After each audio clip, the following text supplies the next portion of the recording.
Do you guys want to hear a scary story? If you want to sleep tonight, don't watch this video. For a quick context, I used to babysit for 2 girls in an extremely haunted house. The oldest one I call Luna, the youngest one I call Aura for protection reasons. Those are not the real names. Luna had an imaginary friend who's actually a demonic entity named Pete, along with other demonic entities in that house. And I was babysitting there for a long time, so I have a lot of stories. This particular one I actually forgot about me and Luna keep in touch now. It's very sweet. She actually reminded me of this story a couple weeks ago and suggested I share it. This is one I think I blocked out of my memory. I call this one the twig man, okay? Sorry, I had to switch my light. So I think this was in the summertime because I don't know if you guys know, like, the little window stickers that you put on the inside of, like, you know, kitchen windows. They're like the jelly stickers for kids, and when it's like Christmas time, they got like Santa theme, and then St. Patrick's Day, there's like the little window stickers. The girls were super stoked to put up these little window stickers. Mom said it was okay to put them up in the inside living room area, loft area, and they were just super excited for it. So I remember having a normal day, right? Everything is fine. Put the stickers up, cute little watermelon, like cherry popsicle, summertime stickers. They were super proud of it, super happy. It was really cute. Ended up falling asleep early this night, which was very rare. And we were watching a movie. I don't remember which one it was, but it was me and the girls on the couch. It had this big couch, so you could fit, obviously, comfortably on there. And I don't know why, but we were all really tired, which, thank God, because it was normally really hard to fall asleep in that house for obvious reasons. Around 8 o'clock, we ended up putting on a movie, and we were all, like, me and the girls were sitting on the couch together. All 3 of us fell asleep. Now, I woke up a couple hours later. It was, I don't know, maybe 10, 11, and I want to preface and say I never fell asleep, like, ever, without making sure that they were tucked in and all that stuff, but obviously they were safe. We all just fell asleep on the couch together. This was one of those odd-off nights where I'm 15, 16 years old, I'm tired, and we were just worn out, 100 degrees outside plus. I get woken up to the sound of, like, it sounded like twigs, like tree branches snapping, very loud, and I'm like, and I keep listening with my eyes, like, closed still, can still hear it, but it sounds like it's more faint and less, what's the word, like when I first heard it, it was very constant, and then I just kind of heard like a snapping sound every few seconds after I was coming to and waking up. And I opened my eyes and I immediately look at Luna, the oldest, because she's awake, and I thought it was really weird because we fell asleep. She's awake and she's staring over at the wall by the window where we put those stickers up. And I'm like, Luna, like, honey, what's going on? She can't look away from the window. She's like, Riley, I can't, it's not Pete, which, if you follow my stories, you know that's a big red flag. She was like, I can't, if I look away, it's gonna come grab me. And I'm like, preparing myself to look at another horrific sight. For once, I'm hoping it's Pete, right? At least I know what he looks like, but according to Luna, this isn't Pete, this is something else. Never thought I would say that. So, I'm like, okay, I'm gonna look with you. I look over, and at first I don't see anything. I'm looking at the window pane and like the area, because it's pretty dark, right? So we fell asleep watching a movie. The movie turned off, like it ended. And so, you know, when a movie ends, sometimes the screen goes dark or whatever. There was barely any light. There's like the kitchen light above the stove under the microwave. It's very dim. You can't really see anything. So I'm squinting, and keep in mind, I'm half asleep, right? Squinting, like looking over at the window where we put the stickers up. And then I see what she's talking about, because I hear the snapping of it sounded just like a twig snapping, a tree branch. I hear it again, and it's right to the left of the window. Look to the left, and there is a silhouette standing there. I look back at Luna, and she says no, and then I look back at the wall again, where I see the silhouette. It's moved. Now, its hand is like, one of its arms is like outstretched, okay? Like over by the stickers more so, instead of by the wall right next to it, if that makes sense. And I just turn to Luna, I grab her face, and I have her look at me, and I'm like, pray with me. Close your eyes. We start praying, and I'm not even religious, guys. Never. Haven't been in years since I was a child. I hold her hands, and I had taught her the Lord's Prayer again. Not like I'm trying to persuade this kid into religion, but a lot of scary shit happened in this house. So me and her are doing the Lord's Prayer, eyes closed, and as we're praying, I can hear the snap, like the twig snapping sound, getting closer and closer and closer. And then it stops, and I'm like, we're finishing the prayer. I'm like, keep going, as I'm keeping, you know, continuing to pray. Tell her, keep going, keep going. We say it like 2-3 times. And I'm like, okay, ready? Open your eyes. Like, everything is fine. She's like, yeah. Open my eyes. Everything is fine. She's looking around the room, right? And as she is looking, she looks up and she says, oh my gosh. Then, towards our feet on the couch, I see like, it was so fast, but it was like something falling really fast, like just a shadow falling. And then on the couch, I see something like imprinted, like the couch goes down, like something just landed on it. I start freaking out. At this point, Aura has lightly woken up. She doesn't know what's happening. I stand up. I start screaming the Lord's Prayer, screaming it like a psycho. Turn on, flip on every single light. Absolutely not. Now, this is a story that I've kind of pushed out of my memory, but I do remember so distinctly because of the sounds. The twigs sound, like it sounded like someone was breaking twigs, snapping, like stomping on them. It was so eerie and unsettling, and I never encountered that entity at the house ever again. I know it was on top. It must have crawled to the damn ceiling, fell on the couch, didn't. It was a rough night. That was a rough night. Keep in mind, like I've mentioned this before, but again, I'm like starting to babysit them. I think it was like 11, 12. I stopped when I was 18. So at this point, Luna, like I said, is the one that reminded me of this story. I kind of pushed out of my memory. She's older now too, so it's actually cool to reconvene with her, and she like reminds me, do you remember this? And it'll unlock crazy scary stories that I push myself to forget in that house and in that time, because she's growing up too, and she's a little almost adult now. It's crazy because I'm almost 29. I'm like, ugh. But that's all for now. If you ever hear the sound of a twig snapping, be very careful. Bye. Scary story time, haunted house edition. Oh my gosh, y'all, I missed y'all so much. It's been forever and a day. Let's lock in. Kylie was a grandparents girl. She was always with her grandparents no matter what. She literally grew up with them. But when Kylie turned 15, her grandparents unfortunately passed away in a strange accident. Get your money's worth in what? Let it dream. Y'all already know. Let it dream. Let it dream. This gonna be a little bit of a plain Jane because I don't have any of my slime supplies because I moved. So yeah. Kylie and her family then moved into her grandparents' home. And that's when all the creepy stuff started to happen. The house was a 2-story house with an attic, and no one ever went into the attic, ever.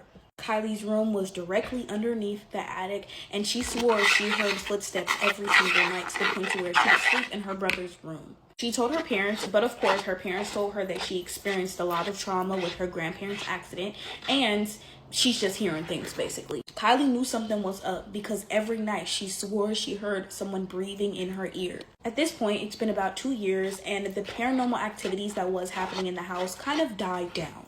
Kylie's parents were leaving her to babysit her little brother while they go out somewhere. She doesn't specify. They told her that they would be back by morning. Kylie is now 17 or 18 years old, and she's kind of forgot about all the paranormal stuff she used to believe in. The night starts off as normal. Kylie's in her room, her brother's in her room, when out of nowhere, they both hear this loud slam coming from the kitchen. Now, if nobody's home but them, they both go to check, and all of the cabinets are like slammed open. Kylie is completely freaked out, but Kylie's brother does not believe in the supernatural, so he just goes and closes all the cabinets, even though he can't explain what exactly happened, okay? Kylie is scared, okay? She's in her room, and this is where she starts to hear footsteps. The footsteps are so loud, they wake her up out of her sleep. Kylie is now in her brother's room, and Kylie's brother fell asleep, okay? And she's on her way to go to sleep when she starts to hear someone calling her name repeatedly, and she's so incredibly scared, and she starts to hear the footsteps, like, above them, like, run. She goes to check. Couldn't be me, but she goes to check who was calling her name. And when she opens the door, she looks directly down the hallway and she sees 2 figures standing, and they look exactly like her grandparents. But the only difference is they're all black with red eyes. See? No. No. No. No. No. Kylie screams as loud as she can, and she closes her brother's door. Her brother jolts up, and they both can hear figures running up and down the hallway, banging on the brother's door. Oh my God. The banging literally started at like 2:30, 3 o'clock, and did not end until 8 or 9:30, okay? The banging was so bad they thought the door was gonna fly off. They also heard like figures in the living room, like throwing everything around. And when the parents got home, they screamed for their children's names because they thought that somebody done broke in. The house looks a complete mess. The Appalachian Mountains are older than bones, like they're older than Saturn's rings. They've been around for a really, really, really long time. And the deeper you go into them, the stranger people get. A lot of the locals of this place will tell you that there are just places that you simply do not want to go. And it's not because of the wildlife, it's because of the people or the creatures that look like people. First of all, the Appalachian Mountains are freaking huge. There's millions of acreage of dense forest, endless ridges, hollers, rivers, banks, cave systems, abandoned mining shafts. I can't speak English. Put it into big perspective for you. There are places in this forest that you could go and nobody could hear you scream for miles. You are so far away from civilization that if you tried your hardest, nobody could hear you. You wouldn't even run into another person for miles and miles and miles in a certain direction. Historically, there were families that became pretty isolated out there actually. Some communities were so cut off from civilization that people almost forgot that they even existed out there. They were basically like their own version of the Centennial tribe, however you say it. Centennial tribe, how do you say that? You know what I'm talking about. But whatever, they were like their own little version of that basically. They had no schooling, no electricity, no running water, and genuinely just no contact with the outside world. Or the inside world, I should say. People out there hear mimic voices of their family members, creepy weird whistling in the woods that you are never supposed to respond to, by the way. Big years watching them from the tree line. You know, tiny little fires off in the distance where nobody should be. There are so many stories of hunters coming across these like little makeshift shacks or like little buildings, whatever, made out of like, you know, scraps that somebody may have found in the river or just randomly in the woods. There was a story that I read on Reddit recently of a person who was camping out in the Appalachian wilderness, and he and his girlfriend, heard like physical walking around the tent that was bipedal walking. They said that they could hear walking around their tent for hours and then like a soft whispering. But every time that they looked outside with their flashlights, there would be nothing there. Until one of them finally caught movement near the trees. He described what looked like a man crouched down off in the woods, like in the tree line, like crouched unnaturally low to the ground, just staring directly at him. No shoes, long tangled up hair. And he said that the eyes were reflecting almost like an animal's eyes would. And then he said that the figure disappeared almost as soon as the flashlight light hit it. Then the next morning the couple found footprints all around their tent. And bitch, not just any footprints, bare human footprints. Yeah. Another hiker claimed that he accidentally like wandered off of the trail and ended up stumbling across this like makeshift civilization with like crudely built shelters, like I was saying earlier, crudely built shelters like between the rocks and the trees of just scrap metal and rocks and whatever you can find out there. And the more that he explored the area, the more he found like the rusted tools or like the handmade makeshift tools that they were making. And there was like smoke rising deeper within the trees and stuff. Your breath really stinks, my friend. Then he said the second that his mind registered that there were people living there, the forest went completely silent. And I mean, no birds, no sound of the wind even like whooshing through the trees, nada. And that's when he started to feel uneasy, so he started to like, check his surroundings, which would be when he noticed the people off in the distance staring directly at him. They were all kind of like peeking out behind trees, kind of like they were trying to decide whether or not he was a threat. Needless to say, he turned around and left immediately, which is what any sane person would do. It's just so creepy. There are hidden cave systems throughout those mountains. There are abandoned mining tunnels. I don't know if you guys have ever heard of the creepypasta called Baraska, but if not, you should read it because I think it's about like, if I remember correctly, it's about like a mining town in the Ozarks, which kind of reminds me of this whole thing. But anyways, that's a different rabbit hole. But there are so many people that go missing in these woods and are just never found. Tell me how that's even possible. There are also families living out there who have just been living off-grid for generations, and that's all they know. There was a story that I read on Reddit of this guy who was out hunting in the Appalachian woods, not like it was a part of the woods where he was allowed to be hunting. And all of a sudden he came across this little boy who had like this pack of what the guy thought was toy arrows on his back. And it turns out that they were real arrows. And he found out real quick when the kid started shooting them directly at him, and one hit him in the back of the leg. So this guy drew his gun on the kid and didn't actually shoot him because the kid was like actually frightened by the sight of the gun. And so the kid like haphazardly tried to shoot another arrow at him, and then he ran off into the woods. And this guy described this kid as being like unsightly, like the hills have eyes type look. If you know what I mean, you know what I mean. Which is crazy because there is actual literal documented history of feral children living out in those woods as well. There was this YouTube video that I watched of an old Appalachian woman telling stories from her childhood. And she said that there were like certain ridges that children were just not allowed to play at. And it wasn't because there was any dangers like falling off of a cliff or like, you know, a rushing river or anything like that. It was because the people in the woods. She said that she remembered adults getting visibly worried and like super uneasy when they saw that children were wandering a little bit too close to this certain ridge. One night her grandfather heard dogs going ballistic outside. He did what any man would do and he went outside with a flashlight, and then he ended up seeing a man off in the tree line just standing there outside. At least it was something that looked like a man. It was like super tall, extremely thin. It was super dirty and it had just no expression. The grandfather yelled at it and it didn't even have a normal reaction. It kind of like gave him a little smirk and then ran back into the forest on all fours.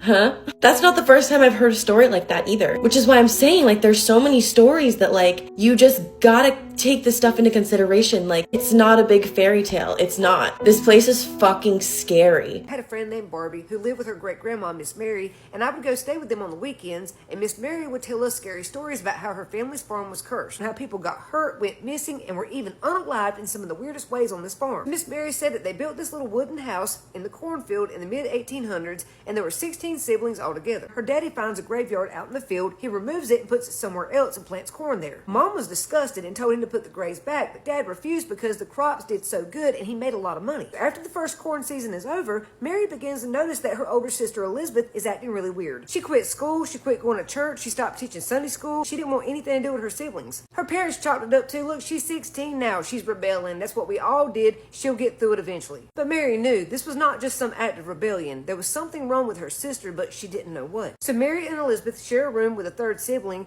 and when Mary wakes up around 2 a.m., she realizes that Elizabeth is gone and the window's wide open. Elizabeth snuck out. Mary goes outside on the porch, calling her name, looking around the farm, but Elizabeth does not reply. She's not there. So Mary gets on her slippers and housecoat and starts walking around the barns and out in the cornfield, and she starts hearing this growling sound, and it sounds like it's following her. Of course, she gets scared thinking it's a bear or a panda cat, so she runs back to the house and goes to bed. Well, around sunup, here comes Elizabeth climbing back through the window, covered in dirt from head to toe. Mary says, "Where were you? Why are you so dirty?" Elizabeth does not respond. She's got a blank stare on her face. She goes and washes off, changes her clothes, and comes back to bed. Doesn't say nothing. The next day, Mary snitches on Elizabeth about her sneaking out, and Elizabeth says, "No, I didn't. You're lying." And her parents believe Elizabeth. But one morning, Elizabeth comes in the bedroom and she reeks. Mary wakes up to the smell. She's like, "Dude, where have you been? What is that? That smells like pure damn corn. Go wash yourself." Even as Elizabeth washes, Mary has to put her shirt over her nose because the smell is still in the room. It's just lingering. The mom comes in to wake Mary up for school, and the smell knocks her down at the door. She said, "Whoa, what is that?" Mary said, "Elizabeth." Elizabeth said, "No, it ain't. It's not me." Mom said, "Either way, y'all get ready for school, and we'll have the guys go under the house and see if there's a dead animal under there." Well, the guys go under the house. They look and look. They can't find nothing. So several times throughout the week, Elizabeth comes home reeking like that. And Mary's like, "All right, I've had enough. I want to know what she's doing. I'm going to follow her." Mary, she's sitting there wide awake under her cover, waiting on Elizabeth to sneak out the window, and she does. So Mary gets her slippers, and she follows behind her. They walk and walk for what seems like miles, and Mary's thinking, where the hell is she going? There's nothing out here. Until she sees this big-ass graveyard up ahead, and she thinks, I know Elizabeth is not going in the graveyard, but she did. She watches as Elizabeth walks up to this specific grave and sits down. Mary sees there's like a tunnel in the ground beside this grave. Elizabeth proceeds to take off her shoes and clothes, and then she watches Elizabeth army crawl down this tunnel head first. Now Mary's thinking that can't be so deep. She can't be going that far. So Mary walks up to the hole and says, "Elizabeth, what are you doing? Come here." So Mary puts a stick in the hole to try to see how deep it is, and it's deep. So Mary gets down on her knees and puts her face up to the hole and says, "Elizabeth Maria Dodson, get back up here right now, this instant. You're scaring me. I'm going to tell Mom and Dad." And that's when Mary hears it. This deep, raspy voice mimicked Mary's voice and repeated what she said.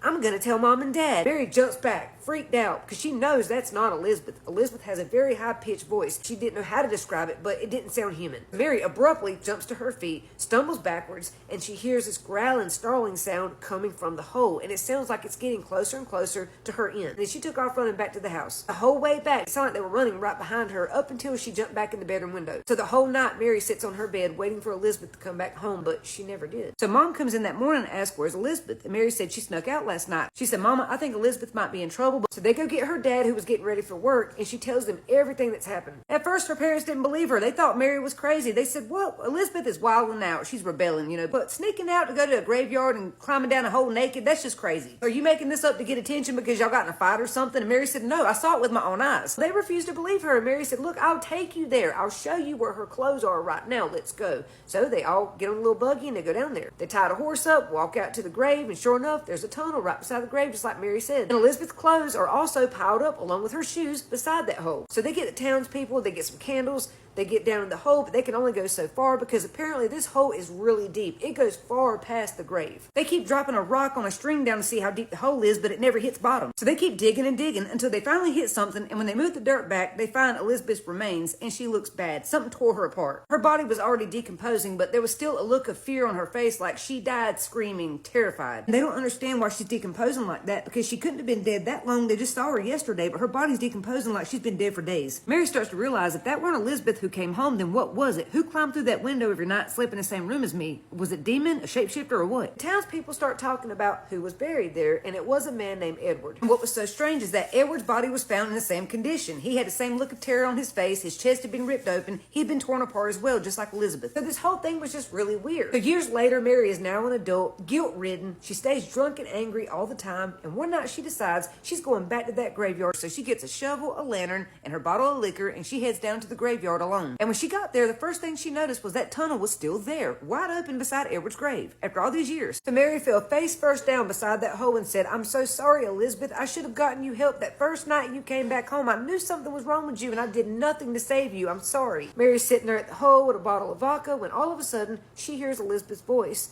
Mary, is that you? I've been waiting on you. Come be with me. Mary drops that bottle of liquor like, what? So Mary's crying by this point, and for a split second, she thought about crawling down that hole just so she could see her sister again. Then it hit her. I might be drunk, but I'm not stupid. I'm not crawling down that hole. And when she said no, she weren't going down there, the voice started changing between Elizabeth and something else, and it started growling at her. Mary swore that's when it stuck its head out of the hole and revealed itself to her. When it came out of that hole in its true form, it had a big mouth that was gaping open. Eyes looked like bright lights in a black hole. Looked like if an old man was a witch. This is the only picture I could find that fits it, and it's so creepy. Mary knew she couldn't take on something like this. It was over at that point, so she ran home and never went back to that graveyard again. Mary told her family, but they didn't believe her. They thought she was crazy and dealing with the trauma of losing her sister. After this happened, she would still hear Elizabeth's voice around the property, but she'd never approach it because she knew it was not her sister, it was that thing. And what's wild is they had other people go missing on this property, and Uncle disappeared while planting corn. A 12-year-old boy went outside to shut a barn door and never came back. She always wondered, how did it lure her sister there? Like, how did this whole thing start?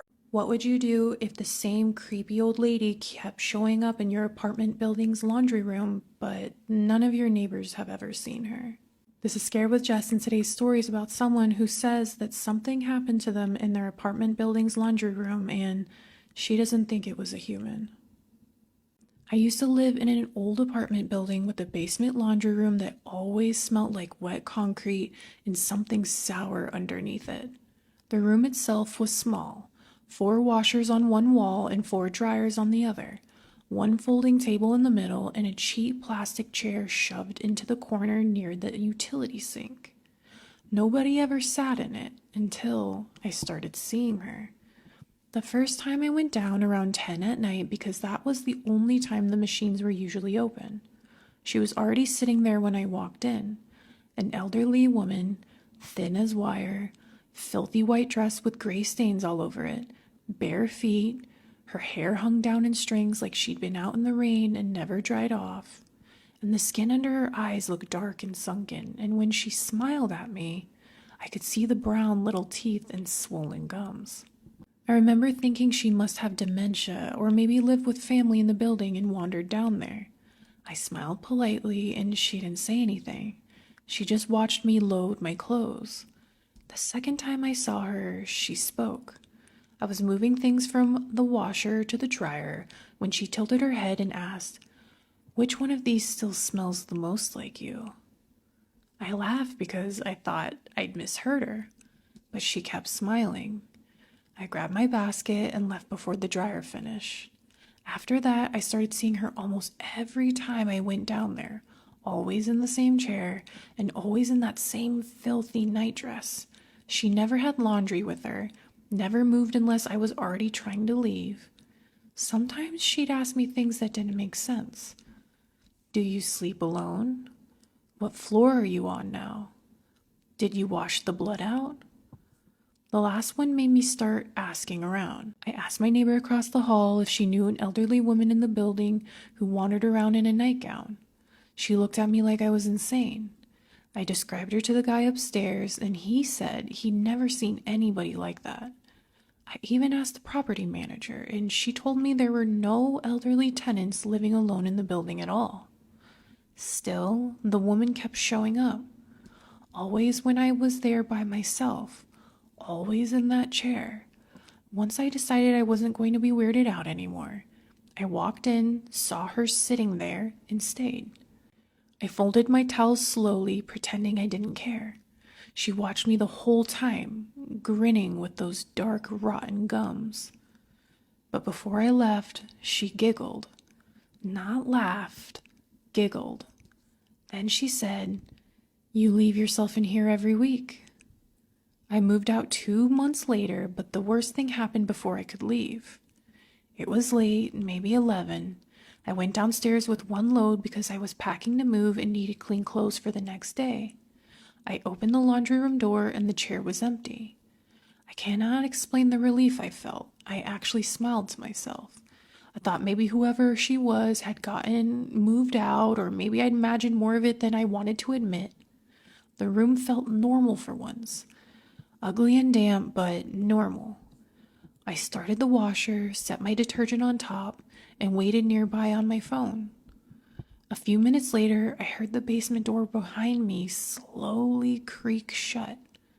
I turned around, and she was standing there behind it with one finger pressed to her lips. I didn't hear her come in. I didn't hear footsteps. She had just been there suddenly, half hidden by the door, smiling at me like we were sharing a secret. I backed up so fast, I hit the folding table, and I asked her what was going on. I asked her who she was, and my voice sounded weak even to me. She lowered her finger and said very softly, "I was tired of wearing the warm ones you left behind." I didn't understand what that meant until she pointed at the dryer behind me. I could hear something moving inside it. Not tumbling, but moving. A slow, wet, shifting sound. I turned and yanked the dryer door open. My clothes were inside, but they were soaked again. Twisted together so tight they looked like somebody had braided them by hand. In the middle of them was a pair of underwear that wasn't mine, dark and damp at the waistband. Behind me, she started giggling. I spun around and she was closer, way closer. I still don't know if she moved fast or if I blacked out for a second, but she was nearly close enough to touch. Her mouth opened and kept opening. The corners split wider than a human mouth should go. I could see strips of fabric crammed down her throat, socks and shirts and underwear. Things packed into her so tightly they stained the inside of her mouth with color. Then I saw something pale caught between her teeth. Skin. A thin strip of skin. She said in a voice that didn't sound old anymore, "You leave yourself in here every week." All 4 washing machines slammed on at once. The lids rattled, water started spilling all over the edges of the floor. The room filled with that hot detergent smell, except underneath it was something metallic and rotten. I ran for the door. Before I got there, something caught the back of my shirt collar and jerked me hard enough to choke me. I felt a mouth against my ear, not biting, but breathing in like it was smelling me. I tore loose somehow and got out into the basement hall. I remember screaming the whole way up the stairs. One of my neighbors opened his door when I hit the 2nd floor, and I shoved past him into my apartment and locked myself in the bathroom. He went downstairs with another guy from the building to check. The laundry room was empty. No old woman, nothing. I moved out 3 days later. A week after I was gone, I woke up in my new place and found one of my missing socks folded neatly on my pillow. Something hard inside it. I dumped it out onto the blanket, and it was a row of brown, rotten little teeth, still wet. Anyway, good luck sleeping tonight. Hello and welcome back to a series of spooky stories, The Haunted Tea Spill. This series is brought to you by all things spooky and ungodly amounts of paranormal activity. Featuring my initial necklace. Super cute, comes in silver as well. It's down here if you want it. Now on to the story. My name is Riley and I'm 21. This happened when I was 12. I vividly remember the day ending very hastily. We had just found out that my brother's girlfriend had passed away in a car accident.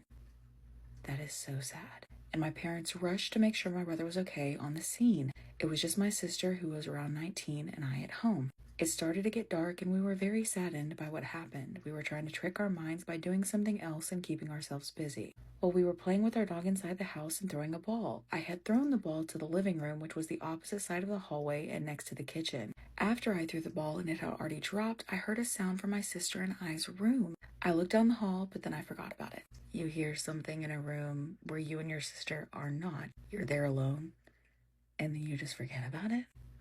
Later, we were sitting on the couch and our dog went completely bonkers over something in the hallway. No one was home yet, though. Still, just my sister and I. Well, I'm not dumb, so I didn't go down the dark hallway, but my sister was curious and turned on the hallway light. She walked down the hallway towards our room, and I was less scared with her, so I followed. As soon as we opened our closed door, we both saw a shadow move from the closet to the window and dissipate. We were so freaked out, we just ran and hid it in the living room and waited for everyone else to arrive back home. What if it was your brother's girlfriend? That is so sad, but also very scary, very creepy. Thank you for listening. I love your stories, and I also have a lot more than just that one from that house. We're waiting, okay? I don't have a lot of input today. I am absolutely fucking exhausted and my body hurts so bad from moving. So just rate it on a scale of 1 to 10. 1 being the least scary, creepy, spooky, 10 being the most. Please don't forget to go follow my backup account. I will have it tagged in the caption down here. I'm trying to save money for a car, so all of the money that I make off of that account will be going towards my car jar, as we call it. If you have a story of your own that you want to submit, you can do so on the link tree in my profile. I will see y'all at the next episode. Stay spooky, friends. So this girl and her friends played with the Ouija board when they were in prepa, which is like high school here in America. And what happened is crazy. She starts off with saying that if you are going to play with the Ouija board and you decide to ask the Ouija board something serious, then you better be prepared for the Ouija board to give you a serious answer. So on this occasion, it was her best friend's boyfriend, and her best friend's boyfriend's best friend there that night. She was normally home alone a lot on the weekends because her parents worked, and that night they had gone over to her house and they had watched a scary movie. It was really late and the two guys were actually about to leave, but they convinced them to stay there a little longer. They were having such a good night, they were laughing, and it got to a point where the best friend said that they should play with the Ouija board, but none of them had a Ouija board, but the best friend said that she had seen a video on YouTube on how to make one yourself. They all end up watching the video to see how you do it. They made the Ouija board, and 30 minutes later they were already asking the Ouija board some questions. She calls it a cursor, which I think may be like a makeshift planchette. She says that after them asking question after question after question, it would move, but it would answer the same thing every time. It was a specific word, it was a name of a disease, and it didn't matter what they asked this Ouija board, it would spell out the name of this disease over and over again. Because of this, they decided through laughter, but also just a little nervousness, if one of them had that disease. The Ouija board went to no, but in that moment, she said that they all believed that one of them was moving that cursor planchette around, and that maybe they were just pranking them with giving them that same answer over and over again, so they didn't know if it was really the Ouija board or one of them just messing with each other. After the Ouija board had said no, the best friend's boyfriend then asked if anybody in their family maybe has it. After asking that question, the guy's best friend got really upset, and it was at that point where the girl says, I didn't realize how scared he was. He did insist that he didn't want to play the Ouija board anymore, but they all convinced him to play, and honestly, it only seemed that he continued to play because he didn't want them to think that he was a scaredy cat or something like that. If you think you can convince me to play with the Ouija board or peer pressure me into playing with the Ouija board, you got me fucked up. After that, the Ouija board spelled out the word mama, which is mom in Spanish.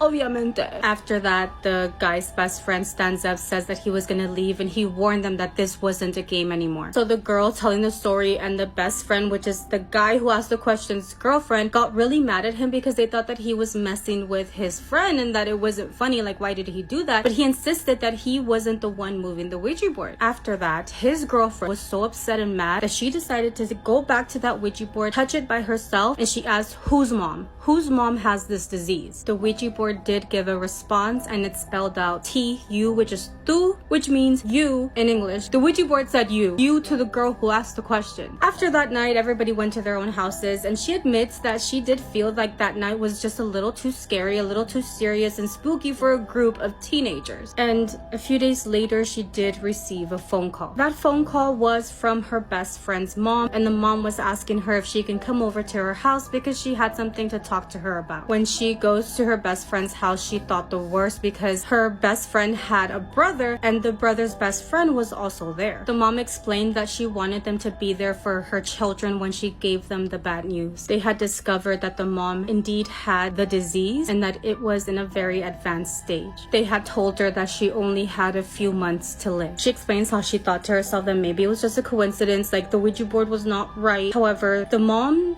she didn't end up living a few months. She did end up passing away 3 weeks after this. She says that her and her best friend never talked about what happened on the Ouija board. They never mentioned anything about what was said. The mom indeed passed away of cancer, which was the word that the Ouija board wouldn't stop spelling out over and over again. Be very careful with what you decide to play with, and above everything, be very careful on what you decide to ask, is how she ends the story. Anna threw the last of the boxes into the U-Haul and slammed the door closed. She walked around the U-Haul to her car, hopped into the car and began to drive.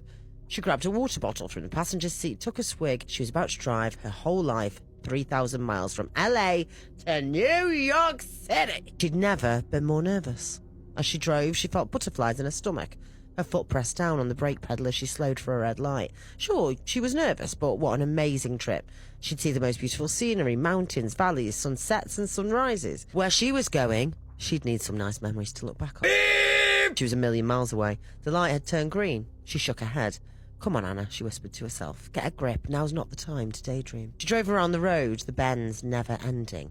She had the radio cranked up. Creep by Radiohead was playing. She was happy, she realised, her future full of promise. Then she slammed on the brake. As she'd rounded a bend, she'd been reaching for her water bottle and hadn't seen the dirty Jeep Wrangler she was catching up with. She'd almost rear-ended him. He was going 10 miles an hour at most. What was he playing at? This was a 75 road. He was going below the speed limit. A lot below the speed limit. What was happening? She rolled her eyes and indicated she was going to overtake him. Probably some old guy with eyesight like Helen Keller. She started to move around him, about to turn another bend. But he started to speed up. They raced along next to each other. She heard a horn blaring. A truck was bearing down on her. She put her foot on the brakes and so did the guy next to her. What the actual... She screamed. She pulled ahead finally and managed to move into her lane before the juggernaut smooshed her. Her heart was racing. As she kept driving, she saw the car in her rearview mirror flashing its lights. Then it started beeping its horn. Adrenaline was pumping through her body. This guy was a nutcase. Just as her hands started to shake, she looked in her rearview mirror and... nothing. No one was there. He must have taken a turn a few seconds ago. She took a deep breath and pressed her hand to her chest. That was really creepy. Anna had almost forgotten about the dirty Jeep when she pulled into a gas station a few hours later. She'd pull into a motel soon, but she wanted to get a couple more miles under her belt before she did. As she perused the shelves, her phone rang. She checked the caller ID inside. She pressed the green answer button. Hey, Mom. Sweetheart, how are you? I'm just having a break. How are you and Dad? Oh, you know us. We're getting by. A silence followed. We're worried about you, though, of course. Anna cut her off before her mother could continue. Mom, I'm fine. This is a good thing. Oh, I know. I just hate you doing it on your own. You could always postpone or visit us first. You could even find somewhere closer to home. Mom, the signal's really bad. I'm getting closer to the hotel and...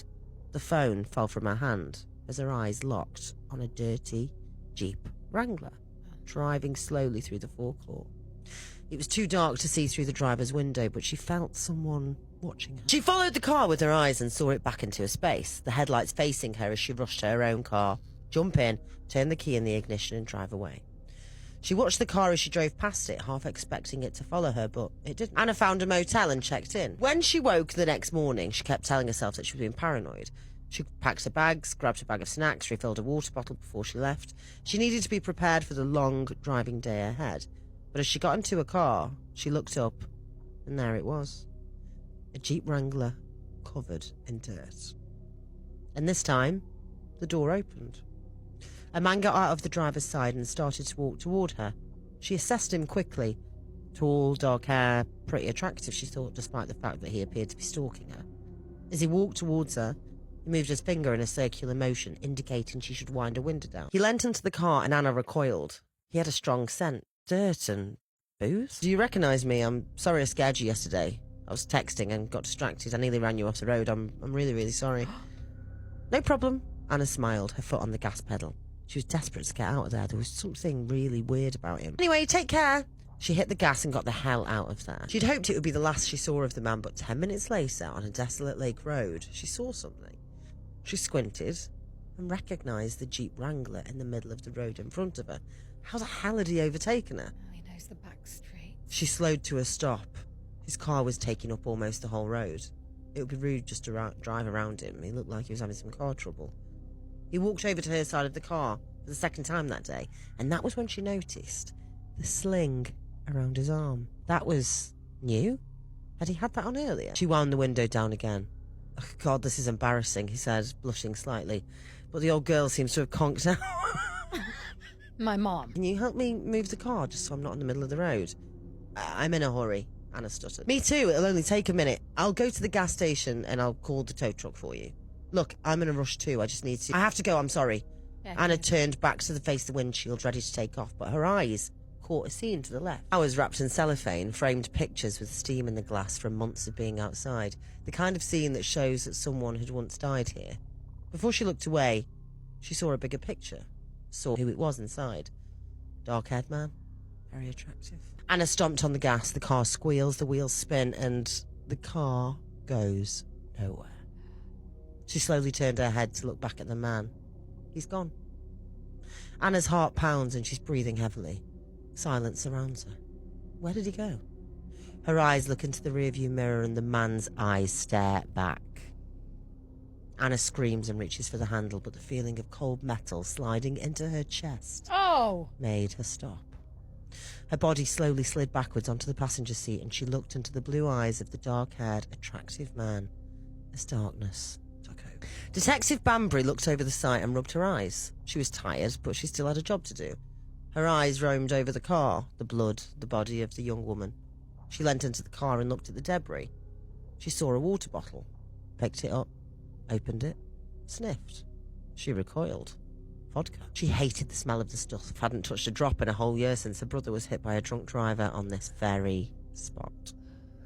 Her head turned and her eyes roamed all of the tributes.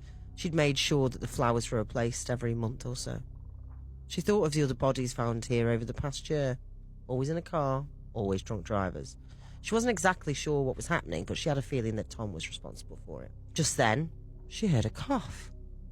Her eyes darted over to the woman in the car and she walked towards her very slowly. Detective Banbury watched coldly as the woman's eyes flickered open, then closed again. She needed to call an ambulance. She looked around the car again and glanced at the maps on the dashboard. This woman still had a long drive ahead of her, all the way to Wellbridge Rehab Centre, New York. Good for you, Banbury said. You were trying to get help, at least. The woman croaked something in response. She really needed to call an ambulance. She looked at her watch. She'd grab a quick coffee, come back, then she'd call an ambulance. The woman would definitely be dead by then. We know nothing about what's underneath our own 2 feet. Okay, we're going to talk about the deepest hole ever dug in the world. And it was the Kola Super Bore Hole in Russia. Okay, this hole went more than 7.5 miles down. It took them 22 years to dig. And the whole point of this is to see what's underneath us. Is the earth hollow? Is it what we think it is? Is there a big core? And essentially what it found out is that all of our models were wrong. Okay, they expected that temperatures would be between 180 degrees at the bottom of this hole, and they found out that temperatures are almost 400 degrees when you're down 7.5 miles. They were going to go as far as they could.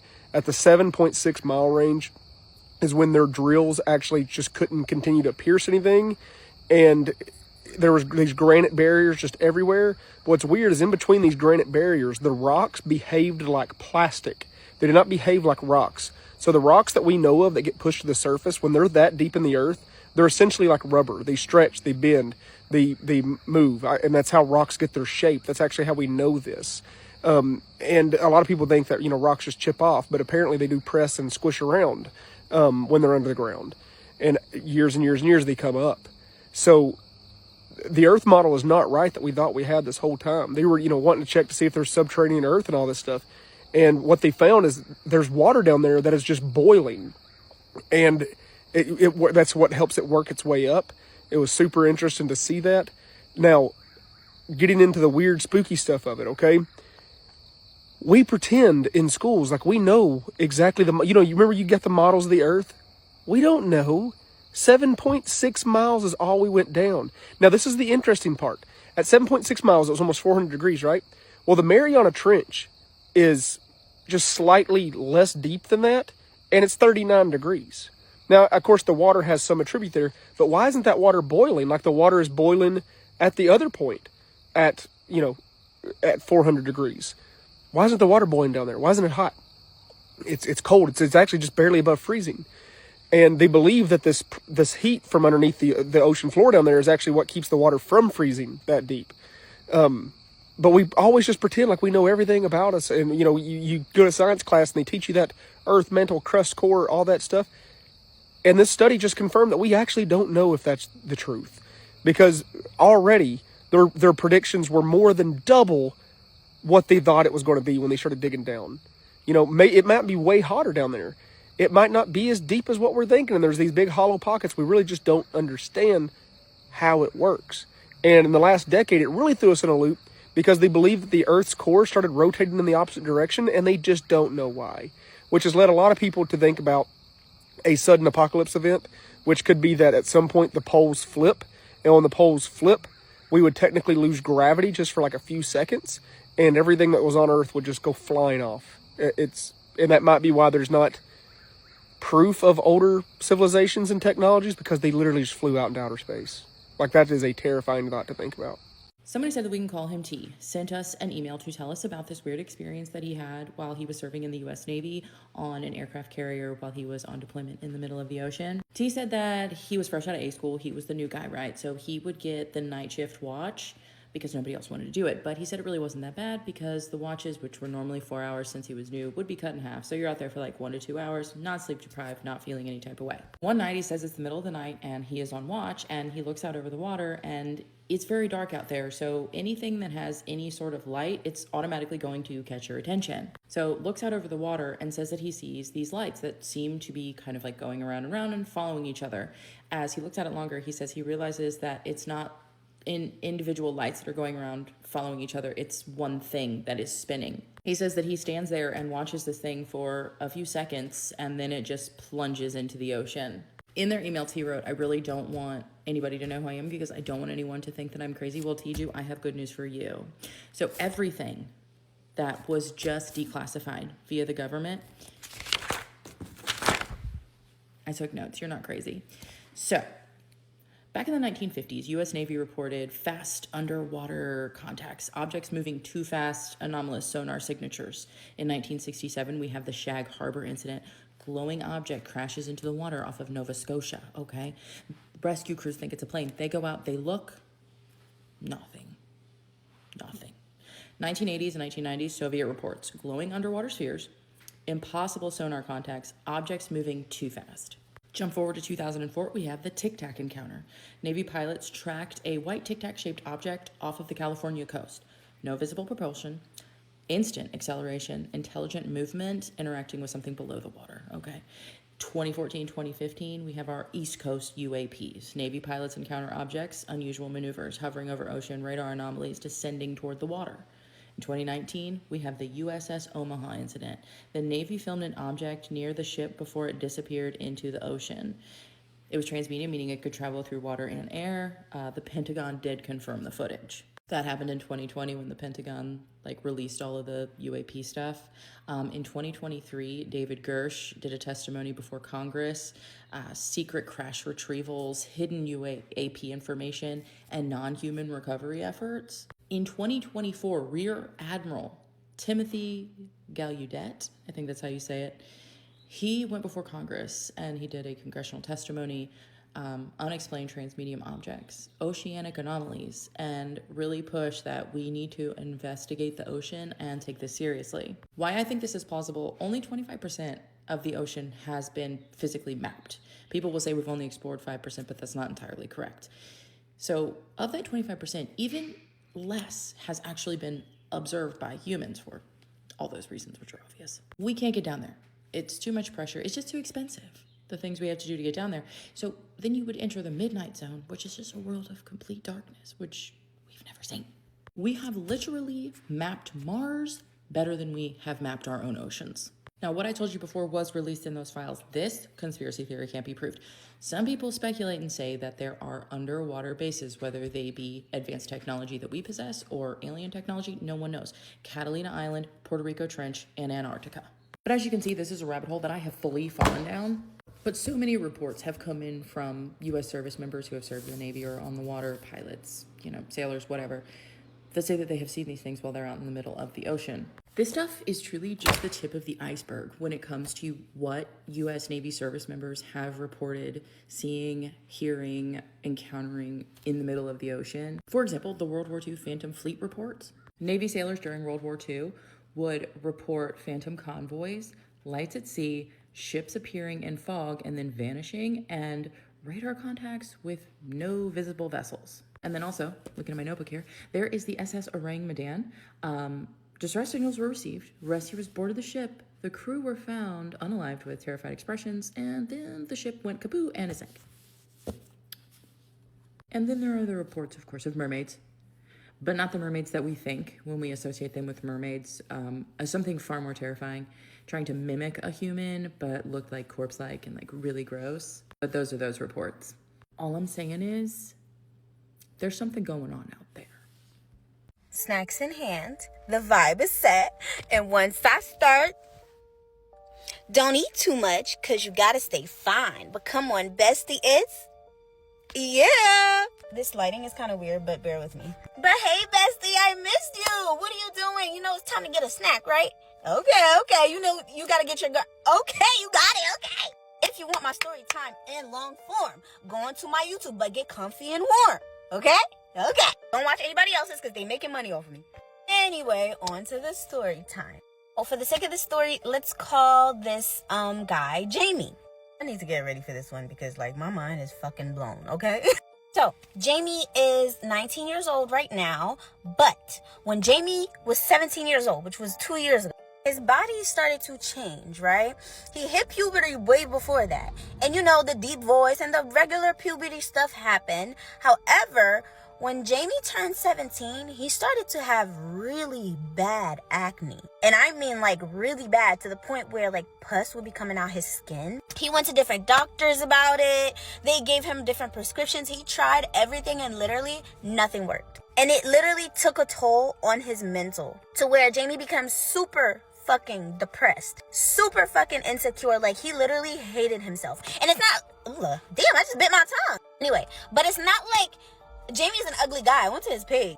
Well, now. But we'll get to that. Based on, me going on his page, he didn't seem like he was ever an ugly guy. He's actually a very attractive young man, But because of all the acne on his face, it was hard for him to see it. And it was hard for other people to see it too, because he was getting bullied. Girls was making fun of him. And he had a girlfriend at the time. When he turned 17, he ended up cuffing this girl that went to this school with him. Didn't even really stay with her for real. They were together for 7 months and then they broke up because she cheated. Yeah, anyway, so fast forward, Jamie is now 19 years old. He's actually about to turn 20. But like I said before, the depression was really bad with Jamie. It was bad to where every day he was fighting to really stay on this earth. And he has amazing parents. He has an amazing family, very supportive, and they try so much to help him. But it's hard, especially with the internet nowadays. You know how that goes. Wait, so Jamie, of course, follows me. Hi, Jamie. Funny thing is his mom was the one that followed me and put Jamie on to me. Mom is a very spiritual lady, and so his mom ended up purchasing my ebook. I hate how these be sounding like ads, but you guys said I can tell the reviews, so I'm gonna tell him. When his mom purchased my ebook, his mom told him hey, I got Lizzie's ebook. You wanna try it? He was like, I don't need to try it. I'm cool. His mom is You're not. You're not.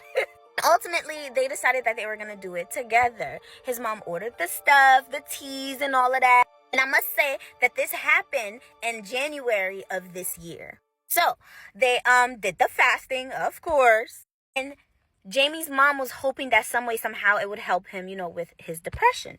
At this point, she didn't know what else to try, and she was really worried about her son, So, by fire, by force, she made him do it. They did it. So, when they did it, on Jamie's side, nothing happened. No weird dreams, nothing. However, on Mom's side, she ended up having a dream that the ex-girlfriend that he got with when he was 17 years old, she had a dream that they were both in a dark room, and she was outside of the room, but she was looking through a window. And Jamie was on his knees with his hands tied up, and the ex-girlfriend had a leash around his neck.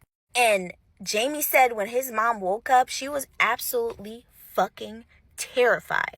She knows they had just done the ebook, so this has to mean something. She asked Jamie, did you have any weird dreams? Jamie's like, no, I don't know. Everything's fine, everything's normal. He's like, okay, cool. So this message must be for me. But she didn't tell Jamie about the dream. She was just asking him, because her discernment was telling her, do not tell him about the dream. So she started to ask him questions about that girl, when they got together, what's the timeline, why they broke up, because Jamie never really told her what happened. So with asking Jamie the information, she put together that he got with her, right? A few months after he got with her was when the acne stuff started, which made Jamie very insecure, which affected the relationship, which then prompted that girl to cheat.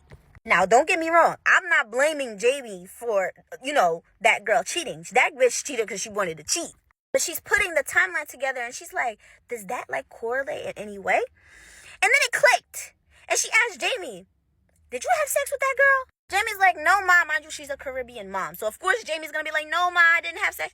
And so she sat him down. She was like, hey, I understand you're at the age that you're going to have sex. I'm not going to be mad at you if you did. But if you want me to help you, you need to tell me. And so Jamie told him, yes, I did. I had sex with her. And she asked him, did the acne stuff started after you had sex with her? And so Jamie was like, it did. It did. So now Jamie's like, what the fuck? What could that even mean? And Mom, at this point, she already had put it together, So she was like, go on her page. I want to see her. And so he goes on her page, and her page is full of spirituality stuff. Not that that's bad, but it was more so spells and this and that. And so he hadn't been on her page in a while. So he's like, what the fuck? When I was with her, she wasn't doing none of this stuff. And Mom is like, no, she probably was. She probably just wasn't open with it yet because she was younger. You guys are 19, about to be 20 now. Jamie's like, Ma, you think this has something to do with my acne? And Mommy, being Caribbean, is like, well, no doctor can help you, so what do you think? I don't think a lot of people know that a lot of the stuff that happens to you in the physical world is sometimes happening because in the spiritual world, something is dirty. I don't know, if you got that. So Mom is like, since we already did the fast, let me do the spiritual bath. Jamie's like, okay, anything that is going to work and get rid of these things on my face, yes, Mom, do the spiritual bath. Do what you got to do. So Mom gave him the spiritual bath. She got the stuff, and she prayed over him the entire time. She was giving him the spiritual bath. So boom, that happens. Mind you, this happened in January. We are now in May. Jamie's skin has completely cleared up. And I mean completely. He sent me before and after pictures, but I'm not going to share them on here. But he's still not comfortable with the before, I got to respect it. And I tell you that shit fucking cleared up. This is the second person so far, second review that has said the ebook cleared their skin. That the first one is sometime last year. It's on my page somewhere. But here's the gag. They went back on that girl's page. She looks fucking terrible. Terrible. It looked like she been smoking 3 blunts, 3 miles, and crack in one day every day. She don't got no acne or nothing like that, but you could tell something happened. And so they put it together that girl did that to him. He's very heartbroken about it because he really did love that girl. Till this day, he was hoping that maybe in the future they got back together. Maybe they were just too young, wrong time. You know how younger kids be thinking. We was all there at once. He never actually completely got over her, you know? So now finding out that she did that to him, he wants to confront her really bad, but his mom is like, no, do not go speak to that girl. He said he's really trying not to, but he's like very hurt by it because this boy was ready to take himself out because of this, you know? So Jamie and Jamie's mom told me to tell y'all that the book is the real fucking deal. That was like what he did not expect the book to do at all. He expected the book to help with the depression, but not his skin. Please, if there's any other similar stories, I want to know. Every day is some new shit with this ebook, and I'm nervous about it. I'm not gonna lie. Like, I get paranoid every time I'm reading a review. Yeah, that's the story, y'all. Don't forget to let me know what you was eating in the comments, and don't forget to go to my YouTube. Oh yeah, I'm dropping a song tonight, but y'all don't be interested in that, so I don't even promote my songs on here no more. I kind of do, but anyway, y'all get it. I love you. Bye. 11 people barricaded inside a farmhouse, shooting at creatures through the window all night long. And when the police finally showed up in the morning, they found something in the yard that they couldn't explain. All right, guys, buckle up. This one's crazy. It was a normal evening at a farmhouse sitting between the towns of Kelly and Hopkinsville in rural Kentucky. There were 2 families in this house at the time. The Suttons, who owned the house, they had invited another family for dinner. So in total, there were 8 adults and 3 children. For a while, it was just a regular night, food on the table, a great conversation. So one of the guests, a man named Billy Taylor, steps outside. And then he stops because he sees something streaking across the sky. It was fast but silent, and then it dropped, and it appeared to have fallen into a field about half a mile away. So he watches this thing fall, and he runs in the house to tell everybody what he just saw. But they just laughed. They were kind of making fun of him, saying, nobody wants to hear about flying saucers at the dinner table. Just sit down. So they all brushed it off and went back to their conversations. About an hour passes, and then the dog started to bark. But he was acting in a way that was really unlike him. Not the kind of barking where he senses an animal or something outside. I mean, this dog was freaking out, like frantic, almost scared. So several of the men stand up to go outside to check out the situation. So the dog bolts past them and just takes off. And they did not see this dog for the rest of the night. Then they quickly saw why. Coming out of the tree line was a creature. This thing was like 2 to 3 feet long with gray skin and limbs that were too long for its body, its arms even dragging on the ground. It had pointed ears and eyes that glowed yellow, and it just stared at them with this glazed, expressionless look. And one of the men raised his shot GUN and fired at this thing point blank. So when it was hit, this sound like a metallic pa-ting fired off, and this thing got knocked over, and then it stood back up and kept coming. So they retreated into the house, armed themselves fully, and that's when it got worse. Because there wasn't just one. Over the next half an hour, multiple creatures emerged, and they were all in the windows and trying to get in the doors and scratching at the glass. And every time they appeared, the men fired at them, and that same metallic pa-ting, they'd fall over and get back up and keep on coming. The women pulled the children to the center of the house, and everybody just stood their guard. Nobody slept at all. They just kept watching the windows, waiting for the glass to break. And then Billy steps out onto the porch. Of course he did. Guys, something reached down from the overhang and grabbed him by the head. His wife screams and pulls him back inside by the arms, and luckily he made it. So they hold these things off from dusk until the sun came up. And the moment that the light hit, the creatures were gone, just vanished. And when it appeared safe, they drove straight down to the Hopkinsville police station. Now, mind you, this was August of 1955, so that is why they did not call the police ahead of time. So they go down and they report everything. And the police didn't dismiss them. They did come over to check out the property. And when they got there, near where a lot of the firing took place, they found in the soil a patch of it was glowing. It was luminescent and with no explanation. There weren't any chemicals that they could tell and no natural cause that they could identify. The U.S. Air Force also came to investigate, and then their conclusion was no explanation. Keep in mind, this was decades before most people were speaking about UFOs publicly. This was before alien encounters were a pop culture phenomenon, before anyone had a real reason to make it up or framework to pull it from. Just 11 people in rural Kentucky barricaded in a farmhouse fighting off creatures. You can't make this stuff up. The case is officially unsolved, and the family never changed their story. And still nobody knows what that glowing patch of soil was in the yard.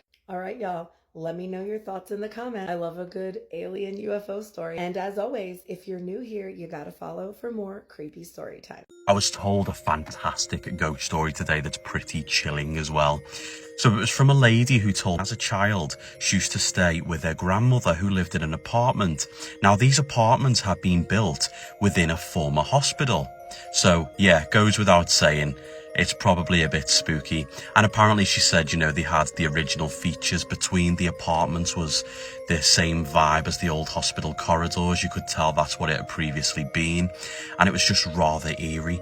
She said one time when she was staying at her grandmother's house, the room had gone icy cold in the middle of the night. So she pulled the duvet up tighter and eventually, despite being quite scared, managed to finally fall asleep. In the middle of the night, she doesn't recall what time it was. She was awoken by the sensation of someone slightly heavier set sitting on the bed. It dipped right in and she felt herself bend towards the motion of that person sitting down. However, was still sort of fast asleep, but could feel it. You know what I mean when you're asleep and you can sense these things in the room with you. She then claimed an icy cold hand touched her forehead and said, "Yes, this one's sick too." And it was a lady's voice, an older woman. Now, her eyes then at this point burst open and she seen this woman in a white nurse's uniform leaning over her, had a long old-fashioned thermometer in one hand and a scalpel in the other. Yeah, terrifying, right? A scalpel. Why they would need that, I don't know. And she screamed, let out an almighty scream, and her grandmother came rushing in, flicked on the main bedroom light, and there was absolutely nobody in the room. So thinking this was all just a horrible nightmare that had really come, you know, quite vividly, grandmother settled her back down, and then she noticed, just as her grandmother went to turn on the lamplight at the side of the bed to leave a light on for her overnight, something was there. It caught her grandmother's eye, and straight away she said, What is it? There was an old-fashioned thermometer there by the lamp. Her grandmother tried to brush it off, but the fear was in her face and she couldn't hide it. Now, years later, this topic was brought up again, and the now, you know, teenage girl said to her grandmother, "Do you remember this incident? Was that your thermometer? Where did it come from?" Her grandmother insisted she had never ever seen it before, and it certainly hadn't been left on the bedside that night. So, had the ghost really visited her in the night and brought through an item from the past? Thank God it wasn't the scalpel, eh? But I'm telling you now, I would not be spending the night or moving into a former hospital. You're asking for trouble. So many people have died in a place like that. And that doesn't necessarily make something haunted that people have passed away, but it's due to the nature of how somebody's dying. And of course, with sicknesses, sudden deaths, that, you know, people are being brought in, they've had an accident, they're not anticipated to die, and then suddenly their life snapped away while they've been admitted to hospital. And slow, awful deaths as well. You can believe it why some would stick around. But I wonder why the nurse chose to came back. Maybe it was somewhere she frequented so much in life, she chose to return in death. Who knows? But it sounds like her intentions were slightly sinister. All right, y'all, it's been a while, so let's jump right into it. All right, let's go. So last night I stayed up until about 2 o'clock in the morning, which is weird for me because I'm usually in the bed. I don't play about my sleep. It's just weird for me.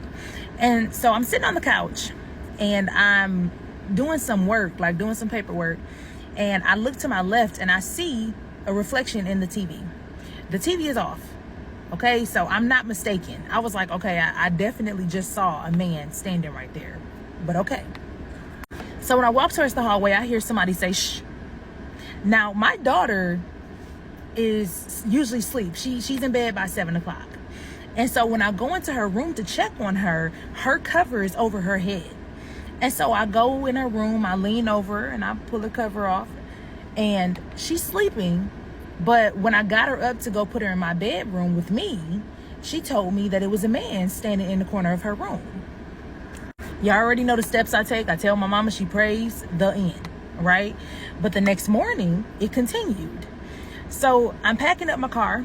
I throw everything in the car that I need. Simone is standing at the front door. The screen door is locked, but the big door is open, okay? And so she's standing there, and I'm throwing things in my bag.